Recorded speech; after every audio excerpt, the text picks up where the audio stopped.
know, since it was our first child, we had nothing else to compare it to. So all we have is this idealistic view of how it's supposed to happen. But how it's supposed to happen did not happen for Jen and Colin Reeder. They found out their unborn daughter would have a birth defect, and she'd need to be delivered 2 months early to save her life. So her bowel was on the outside of her body when she was born.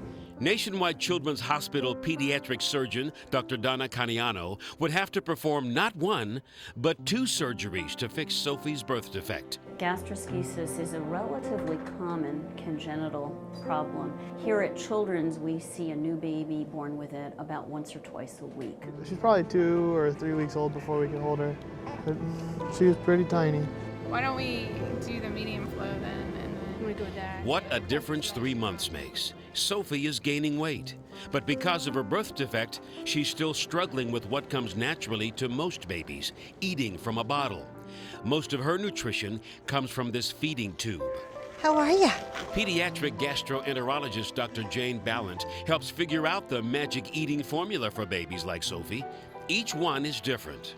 As frustrating as this is sometimes to the parents, we always say that the babies are in charge. As much as the 12-hour shifts in the hospital are a drain, Jen realizes how lucky Sophie is to have such great care for a birth defect she and Colin have never heard of before. I guess that Children's Hospital here in Columbus is a really good hospital for that. We have a lot of specialists here in the city, so again, we're really fortunate to have all of this here.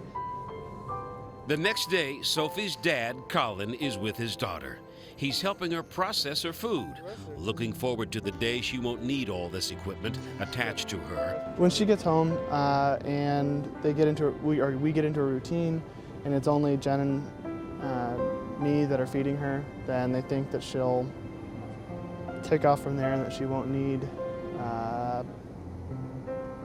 the pump anymore. But it's such extreme delayed gratification. I mean, we've spent all this time at the hospital trying to take care of her. It's been a long 3.5 months, and Colin has learned it won't be long before he and Jen can take care of Sophie at home. She'll come home with that feeding tube. It's a surprise that that decision comes later the same day. Just pinch it and pull it. This is when she gets mad. As soon as Colin and Jen's training on Sophie's feeding tube is finished, they can go home. Good job, you did good. This is a good day. We had a lot of congratulations and how exciting. And I was definitely pretty scared. Didn't want to screw anything up.